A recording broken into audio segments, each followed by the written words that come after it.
Hello everyone, welcome to our YouTube channel टेक्सटाउन। जैसा कि आप सब जानते हैं कि 28 और 29 ऑफ जून को 47 जीएसटी काउंसिल मीटिंग हेल्ड हुई थी। तो उसमें कुछ मेजर चेंजेस किए गए थे जीएसटी से रिलेटेड। हमने फर्स्ट पार्ट में first day of the GST council meeting discuss किया था। ये उसका सेकंड पार्ट है। अगर आपने हमारा लास्ट पार्ट नहीं देखा है तो उसका लिंक डिस्क्रिप्शन में है, प्लीज़ जाकर देखिए। तो आइए, second day of GST council meeting में जो मेजर डिसीजन लिए गए थे उनको डिस्कस करते हैं। आइए वीडियो स्टार्ट करते हैं। पहला जो मेजर डिसीजन था वो regarding the tax rate changes था, जो हमने लास्ट वीडियो में डिस्कस किए थे। तो वो 18 ऑफ जुलाई 2022 से एप्लीकेबल होंगे नए रेट्स। तो आप अपने इन्वॉइसेज अकॉर्डिंगली नए रेट के हिसाब से इशू कीजिएगा to avoid further implication. Next जो डिसीजन था वो रिलेटेड टू हॉस्पिटल सेक्टर था। गवर्नमेंट हॉस्पिटल सेक्टर में अब जीएसटी लगा रही है अगर आपका रूम रेंट 5000 से ज़्यादा है अदर देन आईसीयू, तो आप पे अब जीएसटी लगेगा अगर आपका रूम रेंट 5000 से ज़्यादा है। नेक्स्ट जो मेजर डिसीजन था वो रिलेटेड टू जीएसटी पेमेंट था। अब आप अपने जीएसटी की पेमेंट यूपीआई और आईएमपीएस से कर सकते हैं। गवर्नमेंट डिजिटल पेमेंट्स को मोटिवेट कर रही है। जैसा कि आप सब जानते हैं कि लास्ट कपल ऑफ ईयर से बहुत सारे जीएसटी रजिस्ट्रेशन कैंसिल हो रहे हैं, और वो भी from the date of registration. तो अगर आपका GST registration non filing of GST return की वजह से कैंसिल हुआ है, तो अब गवर्नमेंट ने एक चेंज किया है कि अगर आप अपनी रिटर्न फाइल कर देते हैं तो आपका जीएसटी रजिस्ट्रेशन का जो ऑर्डर है वो रिवोक हो जाएगा। मतलब अगर आपका GST registration non filing of return की वजह से कैंसिल हुआ है और आप अपनी रिटर्न भर देते हैं तो आपका जो कैंसिलेशन ऑर्डर है वो रिवोक हो जाएगा। नेक्स्ट गवर्नमेंट जो फोकस कर रही है वो रेट रैशनलाइजेशन पे कर रही है।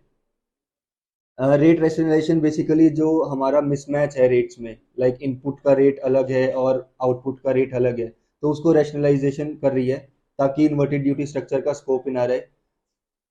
आपको अगर देखना है कि कौन सा रेट रैशनलाइज हुआ है तो आप जो प्रेस रिलीज है गवर्नमेंट का वो देख सकते हैं डिटेल के लिए।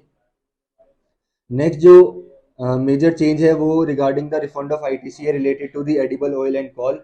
अब आपको उसका आईटीसी नहीं, रिफंड नहीं मिलेगा आईटीसी का, एडिबल ऑयल और कोल से रिलेटेड।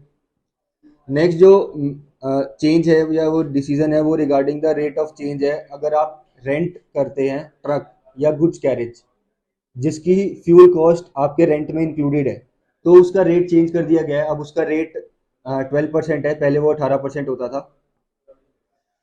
नेक्स्ट जो चेंज है वो regarding the renting of residential dwelling है।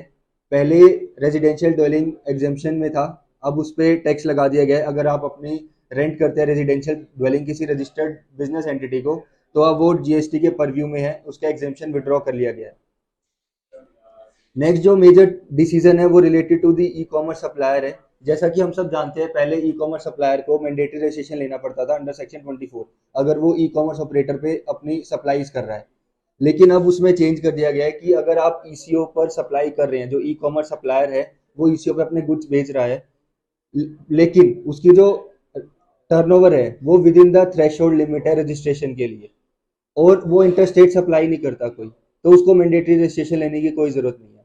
मीन्स कि अगर जो ई कॉमर्स सप्लायर है उसकी turnover with in the threshold limit है और वो कोई इंटरस्टेट सप्लाई नहीं करता, तब उसको रजिस्ट्रेशन लेने की कोई रिक्वायरमेंट नहीं है। नेक्स्ट जो मेजर चेंज है वो refund related to inverted duty structure है। जैसा कि हम सब जानते हैं कि हम खाली इनपुट्स का रिफंड ले सकते थे, ना हम कैपिटल गुड्स का, ना हम इनपुट सर्विसेज का, in case of refund of inverted duty structure. अब उसके फॉर्मूले को रिवाइज कर दिया गया, अब इनपुट सर्विस का भी आप रिफंड ले सकते हैं in case of refund of inverted duty structure. एक रिफंड के लिए मेजर जो रिफॉर्म है या मेजर डिसीजन है जो पब्लिक इंटरेस्ट में है वो ये है कि एक टाइम पीरियड डिफाइन किया गया है, जो लिमिटेशन पीरियड जो हमारा 2 years from the relevant date as per the explanation to section 54, ये particular time period limitation period की कैलकुलेशन में नहीं लिया जाएगा। वो टाइम पीरियड क्या डिफाइन किया गया है? 1 मार्च 2020 टू 28 फरवरी 2022। ये जो 2 years का स्पैन है ये लिमिटेशन पीरियड की काउंटिंग में अब नहीं इंक्लूड होगा, ये कंप्लीटली एक्सक्लूड कर दिया गया for the calculation of the limitation period from the 2 years from the relevant date as per the different scenarios. Major change है या एग्जेम्पशन प्रोवाइड की गई है from filing of GSTR 9 to those taxpayers whose turnover is up to 2 crore for the financial year 2022, 2022, या 21 and 22। अब उन्हें GSTR 9 file करने की कोई मैंडेटरी रिक्वायरमेंट नहीं है, उनके लिए एग्जेम्प्ट है, उनका ऑप्शन है कि वो फाइल करना चाहते हैं या नहीं फाइल करना चाहते। नेक्स्ट जो लास्ट हम डिस्कस करेंगे वो ये है कि गवर्नमेंट क्लैरिफिकेशन लाएगी कि इसके रिगार्डिंग कुछ मैंडेटरी इन्फॉर्मेशन है जो गवर्नमेंट को जीएसटीआर 3B में चाहिए। वो क्या मैंडेटरी इन्फॉर्मेशन है related to the interstate supply, ineligible credit, block credit, reversals, these all some information the government require from the taxpayers. So इसके लिए क्लैरिफिकेशन लाएगी कि वो इन्फॉर्मेशन जीएसटीआर 3B में कैसे प्रोवाइड करनी है, अगर प्रोवाइड नहीं करी तो उसकी क्या implications होंगी।